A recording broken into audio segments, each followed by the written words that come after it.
13 எண்கள் மேல்நிலை தொட்டிகள் 43.57 லட்சத்தில் கொள்ளளவில் உள்ளது. இதன் மூலம் குடிநீர் விநியோகம் செய்யப்பட்டு வருகிறது.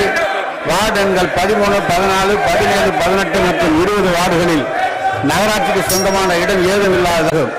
தற்போது இந்நகராட்சியில் 13 எண்கள் மேல்நிலை தொட்டிகள் 43.57 லட்சத்தில் கொள்ளளவில் உள்ளது. இதன் மூலம் குடிநீர் விநியோகம் செய்யப்பட்டு வருகிறது. வார்டு எண்கள் 13, 14, 17, 18 மற்றும் 20 வார்டுகளில் நகராட்சிக்கு சொந்தமான இடம் ஏதும் இல்லாதது. தற்போது இந்நகராட்சியில் 13 எண்கள் மேல்நிலை தொட்டிகள் 43.57 லட்சத்தில் கொள்ளளவில் உள்ளது. இதன் மூலம் குடிநீர் விநியோகம் செய்யப்பட்டு வருகிறது.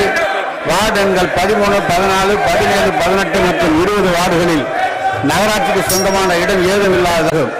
தற்போது இந்நகராட்சியில் 13 எண்கள் மேல்நிலை தொட்டிகள் 43.57 லட்சத்தில் கொள்ளளவில்.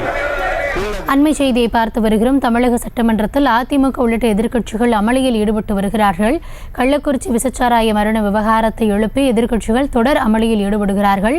சட்டப்பேரவை தொடங்கியதும் அதிமுகவினர் சட்டமன்றத்தில் முழக்கங்களை எழுப்ப துவங்கியிருக்கிறார்கள். இது குறித்த விரிவான விவரங்களோடு இணைகிறார் எம்முடைய செய்தியாளர் வெங்கட்ரமணன்.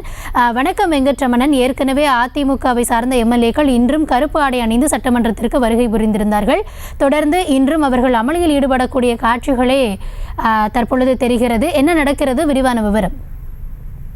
இன்றைய சட்டப்பேரவை நிகழ்வு தொடங்குவதற்கு முன்பாகவே அவையை ஒத்தி வைத்து கள்ளக்குறிச்சி விவகாரம் தொடர்பாக விவாதிக்க வேண்டும் என அதிமுக சட்டமன்ற உறுப்பினர்கள் தற்பொழுது சட்டப்பேரவையில் அமலில் ஈடுபட்டு வருகின்றனர். இதனால் தொடர்ந்து அவை நடவடிக்கைகளை பங்கு பெறுங்கள் எனவும் அவையை மதிக்க கற்றுக்கொள்ளுங்கள் என அதிமுக சட்டமன்ற உறுப்பினர்களுக்கு சபாநாயகர் அப்போது தெரிவித்திருக்கிறார்.